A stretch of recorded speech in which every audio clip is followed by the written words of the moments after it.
उन्होंने प्रश्न किया कि दुख का क्या कारण है। महर्षि प्रहलाद ने कहा कि मनुष्य के जीवन में दुख के 3 कारण हैं। और वो 3 कारण कौन से? बोले पहला ये कि मनुष्य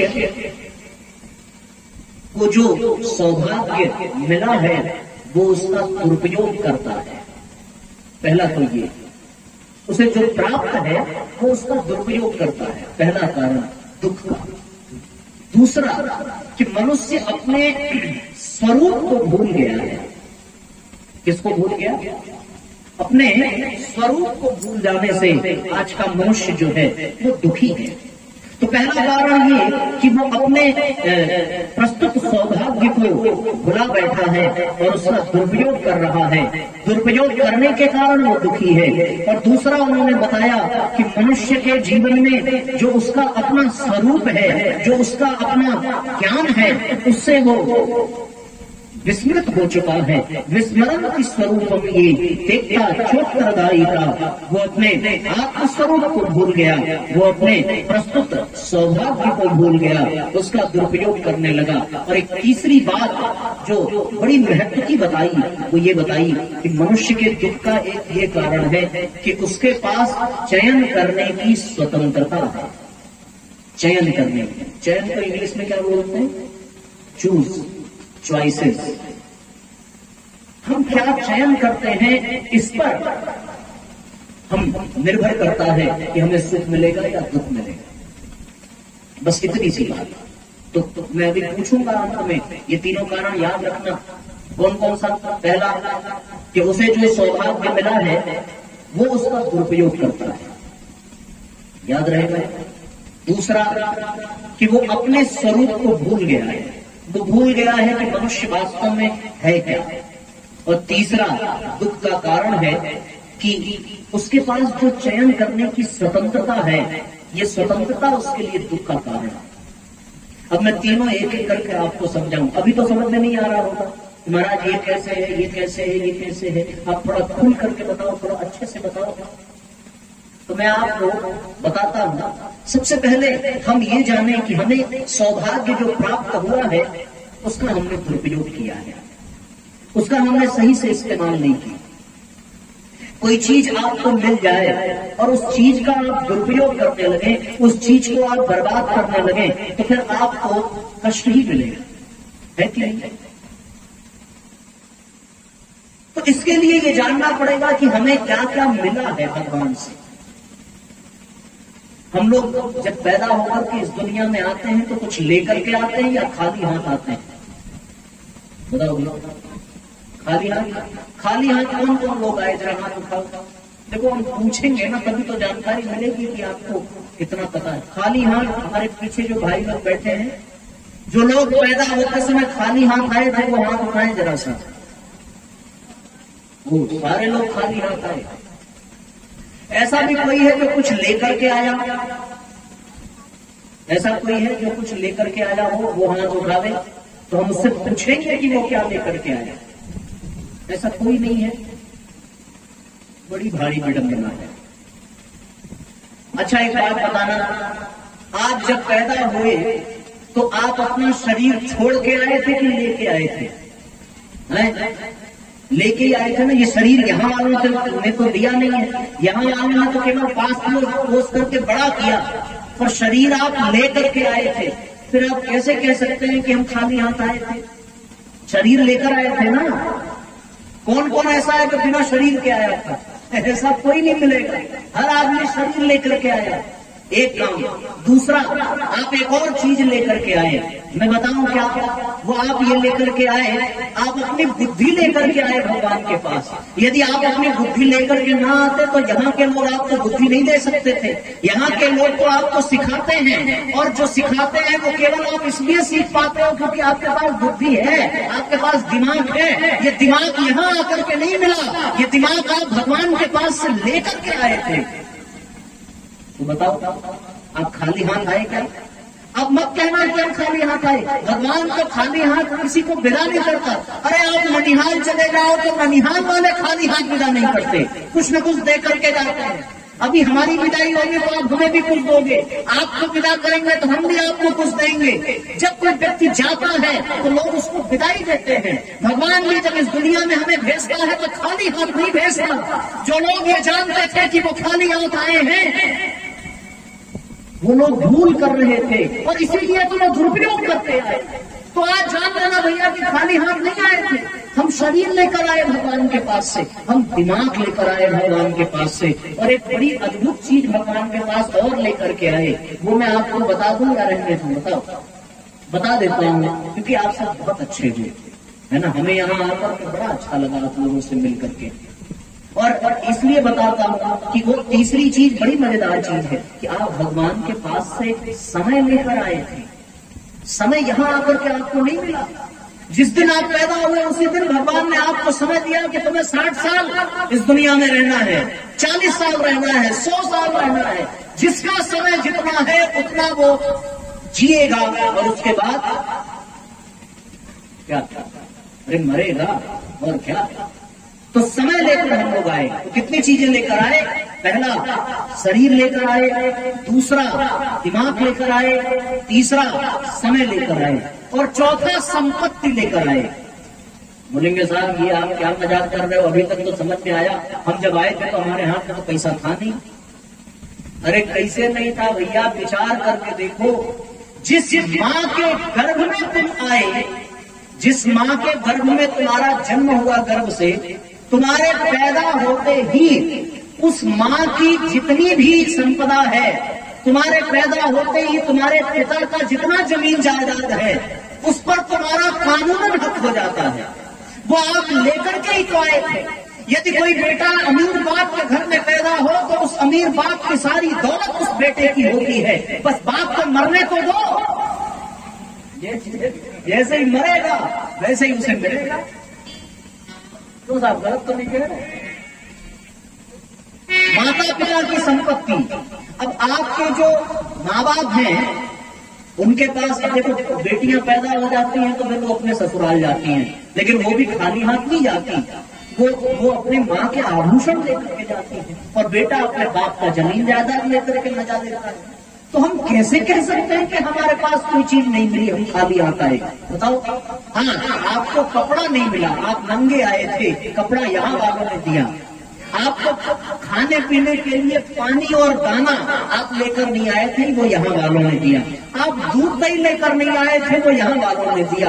आप पैसा रुपया लेकर नहीं आए थे, वो यहाँ वालों ने दिया। आप तेल साबुन लेकर नहीं आए थे, वो यहाँ वालों ने दिया। आप साइकिल और मोटर कार लेकर नहीं आए थे, वो यहाँ वालों ने दिया। आप कॉपी किताब लेकर नहीं आए थे, वो यहाँ वालों ने दिया। लेकिन आप दिमाग वहां से लेकर आए थे, आप संपत्ति वहां से लेकर आए थे, आप प्रतिभा वहां से लेकर आए थे, आप शरीर वहां से लेकर आए थे। दोनों खाली हाथ आए थे या लेकर आए थे? तो लेकर के आए थे ना। तो इसलिए आज आप अपनी ये धारणा बदल देना कि आप खाली हाथ यहाँ नहीं, कुछ न कुछ लेकर आए थे। और दुख का यही कारण है, दुख का यही कारण है कि हम जो लेकर आए उसका हमने सदुपयोग नहीं किया, उसका हमने दुरुपयोग किया है। आपने शरीर का दुरुपयोग किया, आपने संपत्ति का दुरुपयोग किया, आपने दिमाग का दुरुपयोग किया, और आपने अपने समय का दुरुपयोग किया।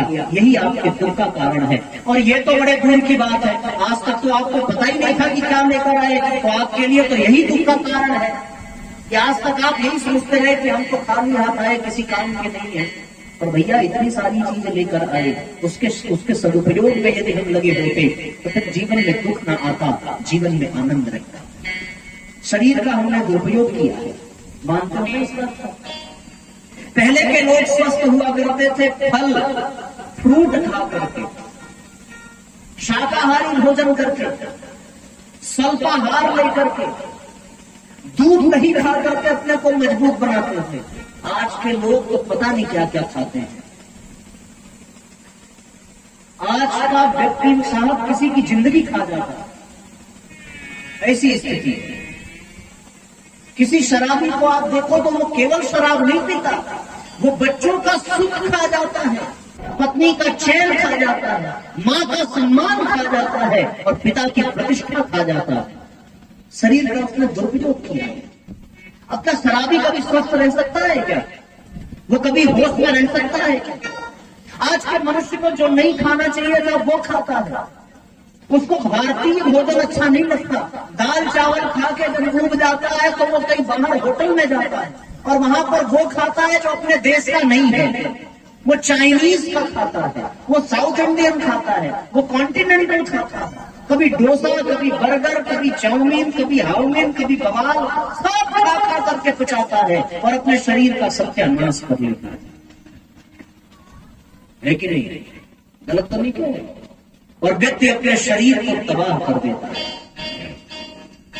समय से सोता, समय से जगता तो स्वस्थ रहता, पर सोते समय जगता है और जगते समय सोता है। उसका कोई दिनचर्या नहीं रहेगी, कोई अनुशासन नहीं रहेगा। कब क्या खाना चाहिए, कब शरीर के साथ कैसा व्यवहार करना चाहिए आज का व्यक्ति। अच्छा, एक बात आपको बताऊं, आपने किसी जानवर को बीमार होते देखा है क्या? किसी गाय को आपने फोन किया हो कि हम दूध लेने आ रहे हैं, तुम जरा दूध दे देना, तो गाय ने कभी ये नहीं कहा होगा कि साहब आज तबीयत थोड़ी नासाज है, आज मैं घर पे बेड रेस्ट पे हूं, आज मत आना। वो गाय कभी कह सकती है क्या? कभी किसी बकरी को आपने खांसते देखा? नहीं देखा होगा। कभी किसी भैंस को आपने किसी रोग से पीड़ित कभी नहीं देखा होगा। कोई भैंस ये नहीं कहती कि आज हमारे पेट में बड़ा दर्द है, नींबू पानी पिलाओ। भैंस कह नहीं सकती। किसी बैल के सामने आपने कभी ये नहीं कहा होगा महाराज हमको गर्मी लग गई है, लू लग गई है, माठा पिलाओ। वो नहीं कहेगी।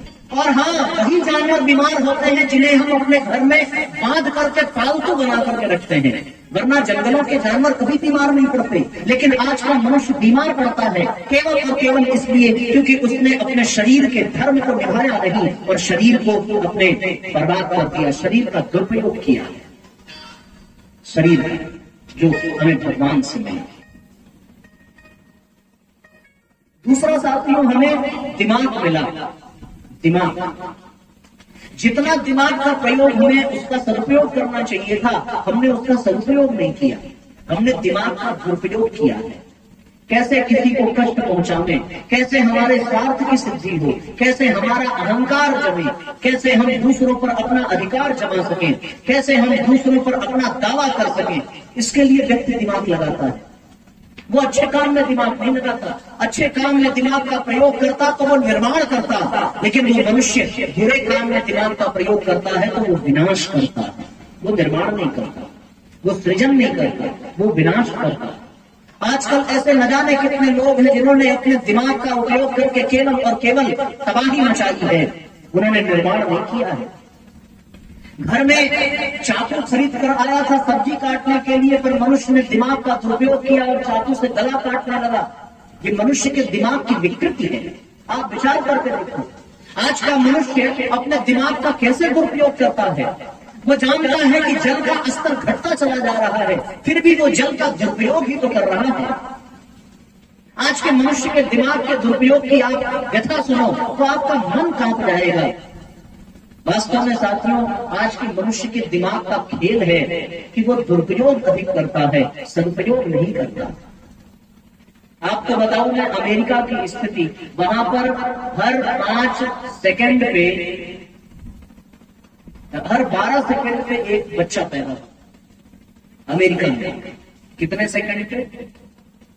हर 12 सेकंड पे। लेकिन वहां पर गाड़ियां हर 5 सेकंड पर एक नई गाड़ी बिकती है। ये वहां का डाटा निकलता है। ये मनुष्य के दिमाग की समस्या देखो।